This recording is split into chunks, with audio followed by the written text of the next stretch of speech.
नमस्कार। आज चैत्र कृष्ण चतुर्थी शके 1936 सादर करीत आहोत ठाणे वार्ता। ठळक घडामोडी।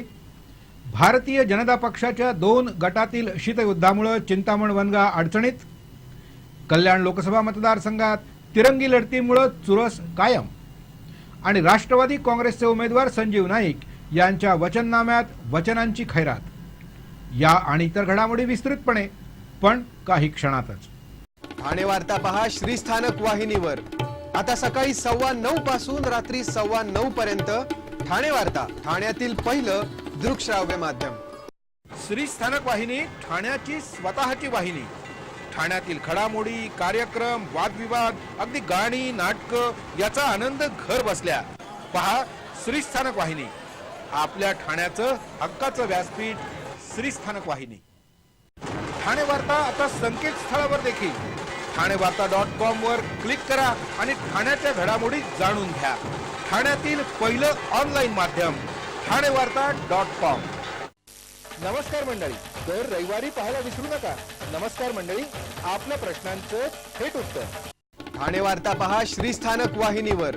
आता सकाळी 9:15 पासून रात्री 9:15 पर्यंत ठाणे वार्ता, ठाण्यातील पहिलं दृकश्राव्य माध्यम। कर्मयोगी या पुस्तकात भारतीय जनता पक्षाचे पंतप्रधान पदाचे उमेदवार नरेंद्र मोदी यांनी मनुवादाचं खुलं समर्थन केल्याचा आरोप राष्ट्रवादी काँग्रेसचे कार्यकारी अध्यक्ष आमदार जितेंद्र आव्हाड यांनी केलाय। ठाणे लोकसभा मतदारसंघातील राष्ट्रवादी काँग्रेसचे उमेदवार संजीव नाईक यांच्या वचननाम्याचं प्रकाशन करण्यात आलं। तत्पूर्वी बोलताना जितेंद्र आव्हाड यांनी हा आरोप केलाय। कर्मयोगी या 101 पानांच्या पुस्तकामध्ये वाल्मिकी समाजाबाबत बोलताना वाल्मिकी समाज हा देवानं टाकलेली जबाबदारी पिढ्यानपिढ्या आनंदानं करतोय, तसंच दलितांबाबत बोलताना आपण जसं बौद्धिक विकलांगांकडे प्रेमानं बघतो तसंच आपण दलितांकडे बघितलं पाहिजे, अशा प्रकारची मोदी यांची काही वक्तव्य असल्याचा आरोप आमदार जितेंद्र आव्हाड यांनी यावेळी केला। खरं तर उपमा देताना एखादी चांगली उपमा देण्याची आवश्यकता होती, पण मोदींची ही सवय जुनीच असल्याची टीका करून मोदी फक्त जातीयवाद पसरवू इच्छित असल्याचा आरोप देखील आव्हाड यांनी यावेळी केला। संजीव नाईक यांच्या वचननाम्यात ठाणे, मीरा भाईंदर आणि नवी मुंबई अशा तिन्ही शहरांचा विचार करण्यात आलाय। ठाणे शहरातील कचऱ्याच्या विल्हेवाटीसाठी प्रयत्न, ठाणे रेल्वे स्थानक आंतरराष्ट्रीय दर्जाचं करण्यासाठी पाठपुरावा, मुलुंड आणि ठाण्याच्या दरम्यान मनोरुग्णालयाच्या जागेवर नवीन रेल्वे स्थानक निर्माण करण्यासाठी प्रयत्न, 12 डब्यांच्या उपनगरीय गाड्यांच्या फेऱ्या वाढवणं, महिलांच्या विशेष गाडीच्या फेऱ्या वाढवणं, ठाणे रेल्वे स्थानकाच्या पूर्व भागात सॅटिस प्रकल्प उभारण्यासाठी प्राधान्य, शाही धरणासाठी निधी वाढवून घेण्याकरता पाठपुरावा करणं, घरगुती गॅसची जोडणी जुनी घरं आणि चाळीमध्ये देण्यासाठी प्रयत्न करणं, मानवीय हस्तांतरण योजनेला ठाणे लोकसभा मतदारसंघात चालना देण्यासाठी प्राधान्य देणं, शहरातील झोपडपट्टी भागाचा समूह विकास योजनेतून विकास करणं, शहरातील 2000 पर्यंतची अनधिकृत बांधकामं नियमित करण्यासाठी पाठपुरावा करणं, येऊर इथून बोरिवलीकडे जाण्याकरता केबल कार बांधण्यासाठी पाठपुरावा करणं, शहराच्या विविध भागातून रेल्वे स्थानकाकडे जाण्यासाठी स्काय बस सुरू करण्याचा प्रयत्न करणं, मनोरुग्णालयाच्या जागेवर सुपर स्पेशालिटी रुग्णालय उभारण्यासाठी शासनाकडे पाठपुरावा, येऊर इथं माथेरानच्या धर्तीवर मिनी ट्रेन सुरू करून पर्यटन स्थळ बनवण्यासाठी कटिबद्धता, ठाण्यातील लघु आणि मध्यम उद्योग वाचवण्यासाठी त्यांना विविध सुविधा मिळाव्यात यासाठी प्रयत्न करणं, लंडन स्कूल ऑफ इकॉनॉमिक्सच्या धर्तीवर ठाण्यात केंद्र उभारण्याचा प्रयत्न, अशी विविध वचनं संजीव नाईक यांनी शहराच्या विकासाबरोबरच जनतेचं जीवनमान उंचावण्यासाठी कटिबद्ध होताना दिले आहेत। भारतीय जनता पक्षामध्ये असलेल्या 2 गटातील शीतयुद्धाचा फटका पालघर लोकसभा मतदारसंघातील पक्षाचे उमेदवार चिंतामण वनगा यांना बसण्याची शक्यता व्यक्त होते। जिल्ह्यातील भारतीय जनता पक्ष गोपीनाथ मुंडे आणि विनोद तावडे अशा 2 गटात विभागला गेलाय।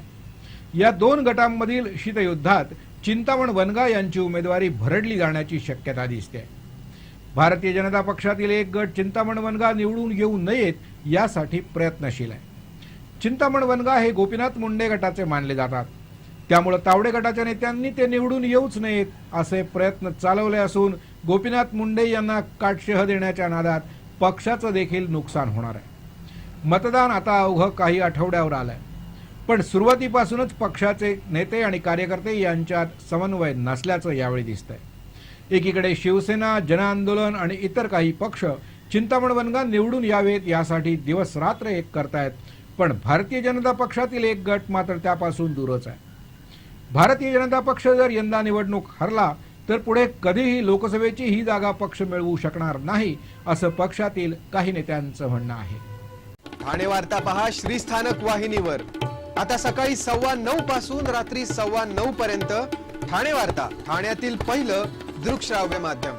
आपला परिसर स्वच्छ आणि सुंदर ठेवण्यासाठी ठाणे महापालिकेत सहकार्य करा. ओला सुका कचरा वेगवेगळा जमा करा आणि रोगराईपासून मुक्तता मिळवा. अगं ए गौरे, आज मतदानाचा दिवस आहे ना, चल ना मग मतदानाला. ए चल, चला चला. काय कुठे निघाला तेवढ्या सगळ्या जणी? आम्ही मतदान करायला निघालो आहोत. महिलांनी जास्तीत जास्त प्रमाणात मतदान केलेच पाहिजे आणि आता महिला मागे राहणार नाहीत. ठेवा तुमच्यापाशी, पण मत कोणाला द्यायचं कळलं ना. आम्हाला पैसे नकोत. एवढा स्वाभिमान का नसावा? आम्ही जागृत मतदार आहोत. चला ग. कोणत्याही प्रलोभनाला बळी न पडता मतदान करा. श्रीस्थानक वाहिनी, ठाण्याची स्वतःची वाहिनी. ठाण्यातील घडामोडी, कार्यक्रम, वादविवाद, अगदी गाणी, नाटकं याचा आनंद घर बसल्या.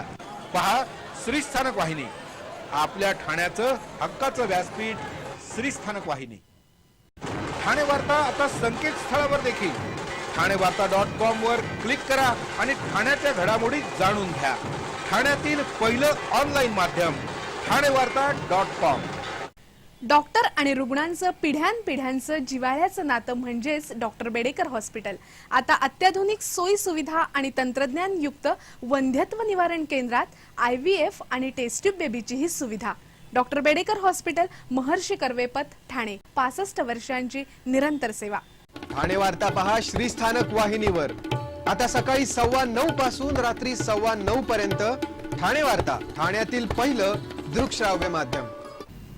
ठाणे लाचलुचपत प्रतिबंधक विभागानं कल्याणमधील शिवसेनेच्या नगरसेवकासह 2 कर्मचाऱ्यांना 4 लाख रुपयांची लाच घेताना रंगे हात पकडलाय.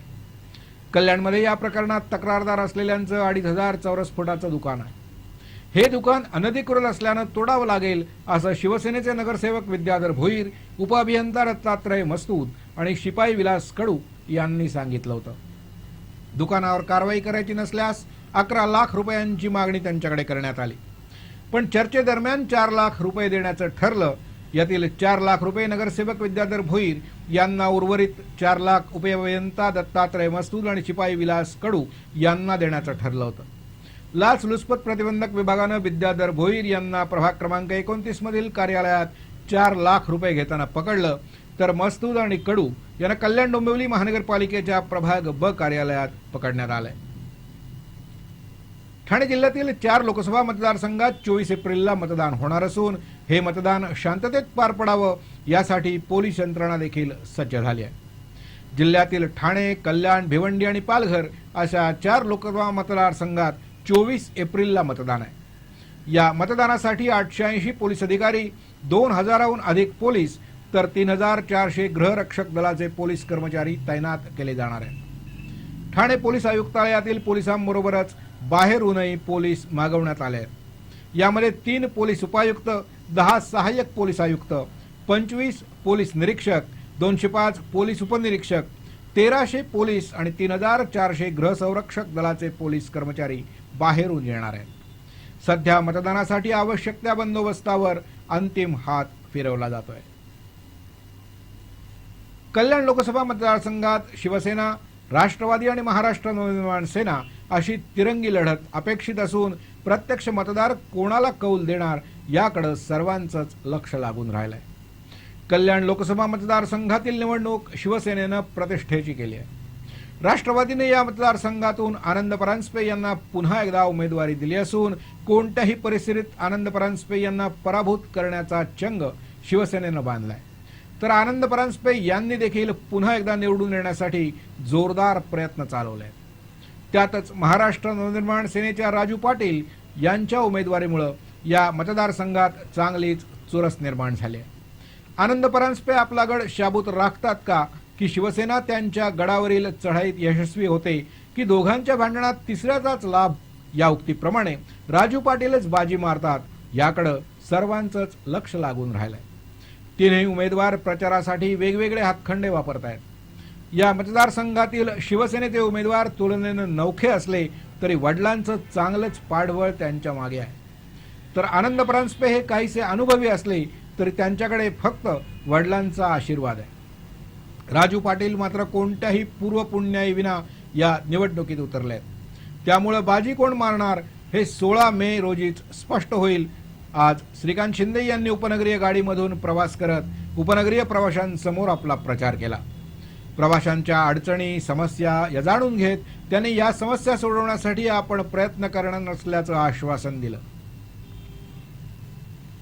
मतदानाच्या दिवशी मतदार यादीत नाव नसल्यामुळे नाराज होण्यापेक्षा मतदार यादीत आपलं नाव आहे की नाही याची आजच खात्री करा असं आवाहन उपजिल्हा निवडणूक अधिकाऱ्यांनी केलंय. ठाणे जिल्ह्यातील लोकसभेच्या 4 जागांसाठी 24 एप्रिलला मतदान होत असून पुण्यात झालेल्या गोंधळाच्या पार्श्वभूमीवर बोलावलेल्या एका पत्रकार परिषदेत उपजिल्हाधिकारी निवडणुकांनी हे आवाहन केलंय.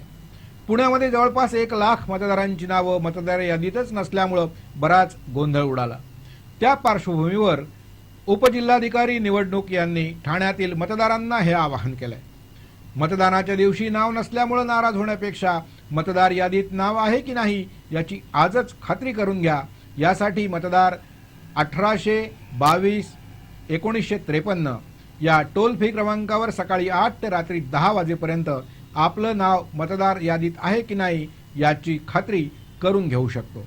किंवा www.thaneelection.com किंवा ceo.maharashtra.gvo.in या संकेतस्थळावर देखील मतदार यादीत आपलं नाव आहे की नाही याची खात्री ऑनलाईन करून घेता येऊ शकते असं निवडणूक उपजिल्हाधिकाऱ्यांनी सांगितलंय.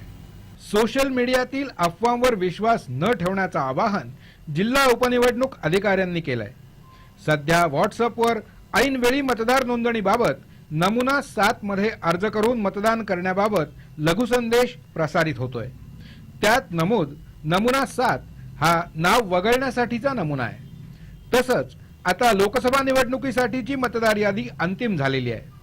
त्यात या निवडणुकीपूर्वी वाढ किंवा घट होणं शक्य नाही. मतदार यादीत नाव नसेल आणि ओळखपत्र असेल तरी देखील मतदान करता येणार नाही असं उपजिल्हा निवडणूक अधिकारी माधवी सरदेशमुख यांनी सांगितलं आहे.